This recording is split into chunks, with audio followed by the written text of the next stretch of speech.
First ever factory outlet, Mukunda Jewelries, KPHP, Somajigoda, Kottapet, Khammam. నమస్తే రమగారు. నమస్తే జయ. రమగారు, మనకు కార్తీక మాసంలో వచ్చే పౌర్ణమికి చాలా విశేషం ఉంటుంది కదండి. అట్లా మరి ఈ మాసంలో వచ్చే అమావాస్యకి కూడా అంతేనా? ఈ రోజు ఏం చేయాలి అసలు? అమావాస్య నాడు ప్రత్యేకంగా చేసేది ఏమీ లేదు. అమావాస్య నాటికి 30 రోజులు పూర్తవుతాయి. కార్తీక 30 రోజులు పూర్తవుతాయి. అయితే ఈ అమావాస్య వెళ్తూ ఉండగానే పాడ్యం వస్తుంది కదా, అవును, దాన్ని పోలి పాడ్యం అంటారు. అమావాస్య నాటి సాయంకాలం నుంచో లేదా అమావాస్య వెళ్తూ ఉండగానో పాడ్యం నాడు కుదరని వాళ్ళు అమావాస్య నాడు ఆఖరి దీపాలు పెట్టుకుంటారు. ఇది ఏమిటంటే నీటిలో దీపాలని వదిలిపెట్టే కార్యక్రమం చేస్తారు ఎక్కువగా. పోలిపాడ్యమికి ఒక ప్రత్యేకమైన కథనం కూడా ఉంటుంది. కార్తీక పురాణంలోనూ చెప్పబడుతుంది. పోలి స్వర్గారోహణ. ఈ పోలి అంటే ఏమిటో తమాషాగా ఉంది. పోలమ్మ అమ్మాయి పేరు. పోలాలు పెట్టుకుంటారు. పోలేరమ్మ మీద నుంచి పెడతారు కదా. ఆ ఇంట్లో ఆఖరణ పుట్టిన పిల్లలు, లేక పుట్టిన ఆడపిల్లలు, చచ్చి బతికిన పిల్లలు, వాళ్ళకి పోలి పేర్లు పెడతారు. పోలి అని పిలుస్తారు. ఎంతమంది కనపడతారో ఆ పోలాలు, పోలమ్మ ఇలా. అయితే ఈ పోలి కథ చాలా వింతగా ఉంటుంది. ఈ కథ చెప్పుకుని అక్షింతలు వేసుకుంటారు, దీపాన్ని పెడతారు. ఏంటంటే ఇప్పుడు నెల రోజులు మనం కార్తీకం శుద్ధంగా చేసుకుంటారు ప్రతి వాళ్ళు కూడా. అవును, మిగిలిన ఏవి దానాలు ధర్మాలు అవి ఇవి చేసినా చేయకపోయినా పొద్దున్నే స్నానం, దీపం. ఊర్లలో ఉండే వాళ్ళు ఏం చేస్తారు, చెరువుకి వెళ్ళి స్నానం చేసేయటం, చెరువు కట్టుని దీపం పెట్టేసుకోవటం. వెళ్ళేటప్పుడే పట్టుకెళ్ళిపోతారు వస్తువులు, నూనె, దీపం, ప్రమిదలు, ఒత్తులు పట్టుకెళ్ళిపోతారు. దేవాలయాలు ఏవైనా చెరువు గట్టునే ఉంటే స్నానం చేసేయటం, ఆ తడి బట్టలు పెడిచేసుకుని సూర్యుడికి అర్ఘ్యం ఇచ్చేసుకుని దండం పెట్టేది. అర్ఘ్యాలు ఇంకా సూర్యోదయం కాదు, ఓ దండం పెడతారు రాని సూర్యుడికి, దీపం పెట్టేసుకుంటారు ఆడవాళ్ళు. మగవాళ్ళు అయితే సంధ్యావందనాది కార్యక్రమాలు చెరువు గట్టునో నదీ తీరానో అలాగే చేసుకునేవాళ్ళు. బావి దగ్గర స్నానం చేసి వచ్చే దారిలో ఉన్న దేవాలయంలో దీపం పెట్టి వచ్చేసే పద్ధతి కూడా కనపడుతుంది. ఈ ఊళ్ళల్లో చిన్న చిన్న పల్లెల్లో దేవాలయాలు అవి లేని వాళ్ళు ఏం చేసేవాళ్ళు, సమీపంలో ఉన్న నదీ తీరాలకు వెళ్ళిపోయేవాళ్ళు. వెళ్ళి అక్కడ నివసించి నెల రోజులు దీపం పెట్టుకొచ్చేవాళ్ళు. తెల్లవారుజామునే 4-3 గంటలకల్లా బయలుదేరి వెళ్ళిపోయి అప్పుడు ఏముంది 6ంటికి పడుకునేవాళ్ళు. సాయంత్రం 3ంటికి లేవడం ఏమీ కష్టం కాదు. అవునవును. ఈ వెళ్ళిపోయి 3 గంటలకల్లా వెళ్ళటము, స్నానం చేయటము, దీపారాధన చేసుకోవటం, తెల్లవారేసరికల్లా మళ్ళీ ఊళ్ళోకి వచ్చేసేయటం. దూరంగా ఉన్న నదీ తీరాలకు కూడా ఇలాగే వెళ్ళేవాళ్ళు. తీర్థాలకు వెళ్ళటం ఇదొక విధానంగా వెళ్తుంది. ఇప్పుడు కూడా మనం అలాగే ఇంచుమించుగా చేస్తున్నాం. మనకేంటంటే జనాభా పెరిగారు, జనావాసాలు పెరిగిపోయినాయి. ఈ నదీ నదాలు, చెరువులు, జామలు మనకేమీ లేవు. చెరువులో స్నానం చేస్తే ఏదో పిచ్చెక్కినట్టు ఉంటుంది. స్విమ్మింగ్ పూల్లోనూ వాటిలోనూ స్నానాలు చేయలేం కదా. భూ సంబంధమైన జలాలు కావు అవి, ప్రాక్టికల్ కుదరదు కదా. కాబట్టి మనకు పుష్కలంగా స్విమ్మింగ్ పూల్స్ ఉన్నప్పటికీ మన ఊళ్ళల్లో కుదరదు. అవును, ఏదో ఇంట్లోనే స్నానం చేస్తాం. కుదిరితే ఏదైనా ఒక్కరోజు వెళ్ళి ఏ నదిలోనో ఏ చెరువులోనో చేస్తాం. ఇలా 30 రోజులు చేశాక, 30 అంటే రోజులకి 30 చెప్తాం. తిథులు అవో 15 తిథులు, ఇవో 15 తిథులు. ఈ 15 తిథుల్లో ఒకటి క్లబ్ అయిపోయి ఓసారి 28 రోజులే వస్తాయి, ఓసారి 29 రోజులు వస్తాయి. ఓ రోజు ఎలాగోలాగా లుప్తం అయిపోతాయి, ఎక్కడో చోట క్లబ్ అయిపోతుంది.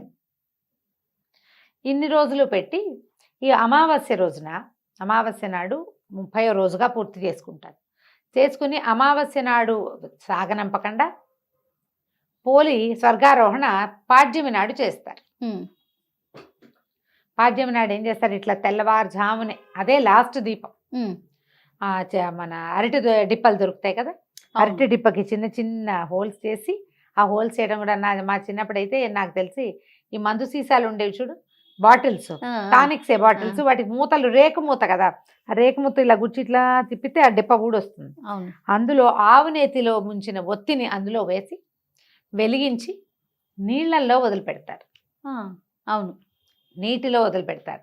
దీపాలని వదిలిపెట్టి మళ్ళీ వచ్చే సంవత్సరం మళ్ళీ కార్తీక దీపాలు పెట్టుకుంటామని అంతవరకు పోయి రమ్మని అమ్మవారిని దీపలక్ష్మిని సాగనంపుతాం. పెద్ద పూజా విధానంగా ఏం చెయ్యరు. ఇంట్లో దీపం పెట్టుకోవటం, ఇది పసుపు బొట్టు పెట్టి అరటి డిప్పలకి దొప్పల్లో దీపాలు పెడతారు. ఈ గంగలోనూ అక్కడ కనపడుతూ ఉంటాయి మనకి నదీ తీరాల్లో, గోదావరి నదీ తీరాల దీపాలు వెళ్తూ కనిపిస్తాయి.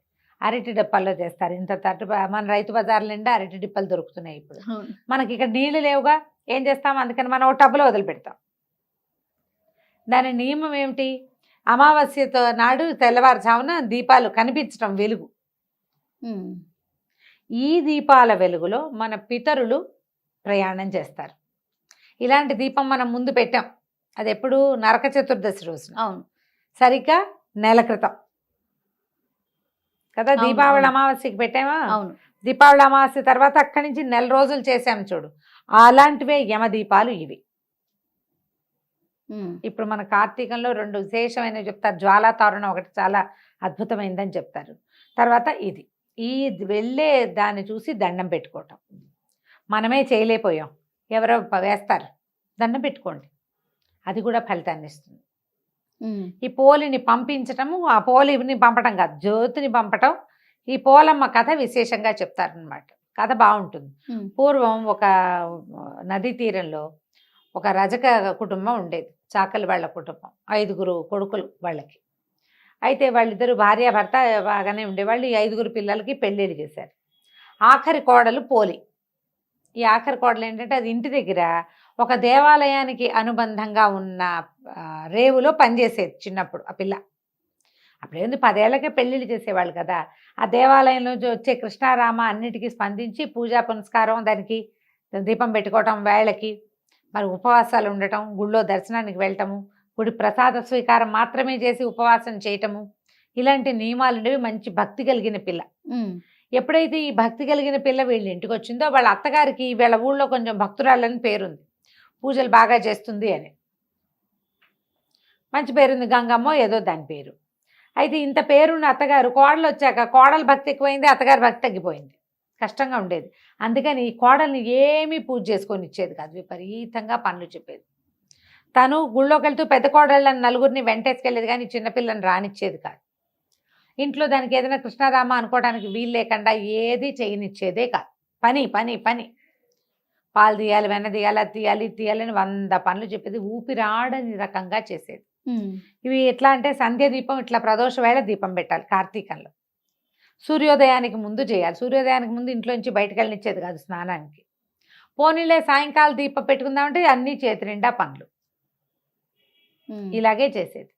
అయితే ఇలా కొంతకాలం గడిచింది. పిల్ల కొంచెం బాధగా ఉండేది, కానీ అయినా కూడా అది ఏం చేసేది, వాళ్ళ వాకిళ్లలో ఈ పత్తి చెట్లు ఉండేవి. పత్తికాయ కోస్తే అత్తగారికి తెలిసిపోతుంది. ఆ కాయ ఇట్లా విచ్చుతుంది కదా, టుప్పమని పగులుతుంది. అది పగిలితే పత్తి ఇట్లా తెల్లగా ముద్దలాగా వస్తుంది. అలాగా కొంచెం తీసి ఒత్తి చేసుకునేది, దాంతో చేసుకునేది దీపం. లేకపోతే అరటి నార తీసి అరటి చెట్ల దవ్వలాగితే నార వస్తుంది. పువ్వులు కడతారు మద్రాసు, నీకు తెలిసి ఉంటుంది కదా. ఆ నారని సన్నగా పేని అది ఒత్తులుగా వాడుకునేది. ఏం చేసేది, మజ్జిగ చేసి చల్లకవ్వానికి జిడ్డు వెన్న అంటుకుని ఉంటుంది కదా, అలాగా లాగితే గోళ్లలో నుంచి ఇంత కొంచెం కొంచెం వెన్న వస్తుంది. ఆ వెన్న ఈ ఒత్తికి అంటించి ఆ జ్యోతి వెలిగించి దేవుడికి చూపించేది. ఏదో ఒక రూపంలో రోజు దీపం పెట్టుకునేది. ఇలా 1 నెల గడిచింది. సరిగ్గా అమావాస్య నాడు ఏం చేసిందట అత్తగారు, మరి అమావాస్య నాడు ఆఖరి రోజు కదా, కోడళ్ళందరినీ తీసుకుని వెళ్ళింటే దీనికి ఒక 100 పనులు చెప్పింది. వచ్చేసరికల్లా ఇల్లంతా మెత్తేసి చేసేసి పెట్టేసేయాలని చెప్పి పెట్టేసరికల్లా ఈ అమ్మాయి ఏం చేసింది, ఆ పూట అస్సలు సాగల పాపం. ఈ పత్తికాయ ఒకటి కనపడితే ఆ పత్తితోటి ఇది చేసి ఆ ఒత్తి పెట్టుకుని దీపం వెలిగించి దండం పెట్టుకుందట. అమావాస్య నాటి తెల్లవారుచావున. అమావాస్య వెళ్ళిపోయి పాడ్యం వచ్చేస్తుంది. అమావాస్య వెళ్ళిపోతుంది. ఈ దీపం పెట్టేసరికల్లా ఏమైంది, అప్పుడు దండం పెట్టుకుంది. ఏంటంటే, నేను ఈ 1 రోజులు ఎలాగోలాగా పెట్టాను, ఈ ఆఖరి జ్యోతిని నీళ్ళల్లో వదిలే అవకాశం లేకుండా అయిపోయింది నాకు. అమావాస్య నాడు వదిలిపెడతారని పోయారు వాళ్ళంతా. నీళ్ళల్లో వదిలేందుకు నాకు అవకాశం లేకపోయింది. అందుకని బాణలో వదిలిపెడతానని నీళ్ల బాణలో ఆ దీపాన్ని పెట్టిందట. అయితే సరిగ్గా ఏమైంది, అప్పుడు కార్తీక దామోదరుడు ఆయన పైనుంచి చూస్తున్నాడు నిలబడి. చూసి అబ్బో ఎన్నో దీపాలున్నాయి, మొత్తం దేశం కింద భూమి నిండా దీపాలు, జ్వాలా తోరణాలు కనపడుతున్నాయి, దీపాలన్నీ నడుస్తున్న దీపాలన్నిటినీ చూస్తున్నాడు. చూస్తుంటే ఒక చోట ఇట్లా గుండ్రంగా తిరుగుతోందట దీపం.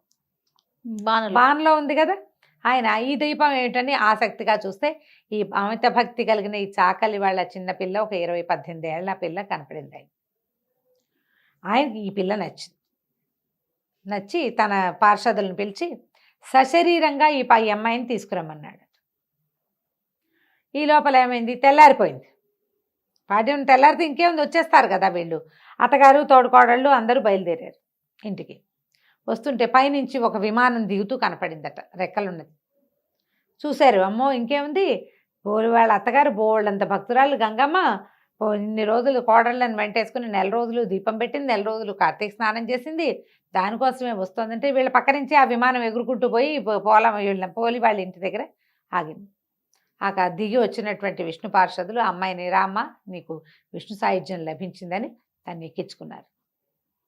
ఎక్కించుకుంటే ఏమైంది, అది పైకి లేచేసరికల్లా అత్తగారు కోడళ్ళు అందరూ పరిగెత్తుకొచ్చారు. దీనికి స్వర్గం వచ్చేస్తోంది, మనకు రావట్లేదని అయితే కాళ్ళు వేళ్లాడేసుకుని ఒక కొసకి కూర్చుని ఉన్న ఈ పోలి కాళ్ళు పట్టేసుకుందట అత్తగారు. ఆ అమ్మాయికి దేవుడు ఏవో కథలు తెలుసు, కానీ ఈ స్వర్గాలు, ఆరోహణలు, తర్వాత విమానాలు, వాటిలో కూర్చోటాలు దానికి ఏం తెలుసు. అందరు పెద్ద మగవాళ్ళు ఉన్నారని సిగ్గుపడి ఒక కొస కూర్చుని కాళ్ళు వేళ్లాడేసుకుని స్తంభం పక్కన కూర్చుంది. ఆ వేళ్లాడేసుకున్న కాళ్ళని పట్టేసుకుంది అత్తగారు. అత్తగారి కోడళ్ళు పెద్ద కోడలు కాళ్ళని చిన్న కోడలు అలా వరుసగా ఒకళ్ళ కోళ్ళు అక్కడ పుచ్చుకుని మొత్తం 5గురు కోడళ్ళు విత్ అత్తగారు వేళ్లాడుతూ ఉన్నారు పైన.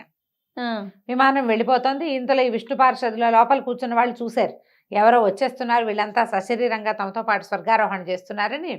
ఆయన యువతలకు వచ్చి ఆ అత్తగారిని చూసి, కోడల్ని దీపం కూడా పెట్టుకొని ఇవ్వలేదు, నీకెందుకు స్వర్గం లభిస్తుంది, నువ్వు ఏ అవకాశం ఇవ్వకపోయినా మానకుండా కార్తీక దీపం పెట్టింది కాబట్టి ఈ అమ్మాయికే స్వర్గం, నీకు స్వర్గారోహణ లేదని చెప్పేసి ఆడు చేతులు తెగొట్టేశాడు, కత్తిపెట్టి కొట్టేశాడు.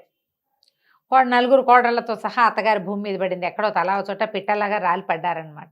చెట్టు మించి రాలిన పళ్ళు తలా పక్కకి పడ్డట్టు పడిపోయారు. ఈ పోలమ్మని మాత్రం స్వర్గానికి తీసుకెళ్ళిపోయారు. ఈ స్వర్గారోహణ కథ చెప్తారు. ఈ పోలమ్మని తలుచుకుని అక్షింతలు వేసుకోమంటారు, పసుపు కుంకం చల్లుతారనమాట ఆవిడ కోసం. అట్లా ఈ దీపానికి మనం ఎందుకని ఈ పాడ్యమి నాడు వదిలిపెడతారు. అమావాస్య నాడు కూడా వదిలిపెట్టచ్చు, కొన్ని ప్రాంతాల్లో చేస్తారు. పోలి పాడ్యమి, ఖచ్చితంగా పాడ్యమి ఘడియలు వచ్చాకే అమ్మాయిని పైకి తీసుకెళ్లారు కాబట్టి ఈ పోలమ్మని తలుచుకోవటం. ఈ రోజున ఏం ఉపవాసం ఉండరు, ఎవరైనా ముత్తైదుకు బొట్టు పెట్టి ఏదైనా తాంబూలం ఇవ్వటం మంచిది. పాడ్యమి దీపం పెట్టుకోవటం. మార్గశిర శుద్ధ పాడ్యమి, పోలి పాడ్యమి. మన కార్తీక శుద్ధ పాడ్యమి బలిపాడ్యమి లాగా ఇది పోలి పాడ్యమి. బొట్టు పెట్టి ఎవరికైనా ముత్తైదుకి తాంబూలం ఇవ్వచ్చు, రాజకులకి ఇస్తే మంచిదని చెప్తారు. పిల్లలు మనకి స్త్రీ వాళ్ళు తాకళ్ళు కనపడతారు కదా మనకు, మన పరిచయస్తులు, ఎవరికైనా బొట్టు పెట్టి తాంబూలం ఇచ్చి చీర రవికాయ ఇవ్వచ్చు. మీరు ఏదైనా ఇవ్వదలుచుకుంటే ఏది ఇవ్వదలుచుకున్నా ఈ రోజున ఇస్తే కనుక విశేషమైన ఫలితం లభిస్తుంది. ఆ స్వర్గారోహణ కథ వింటే మంచి అత్యద్భుతమైన ఫలితం లభిస్తుంది అంటారు. నమస్తే. నమస్తే.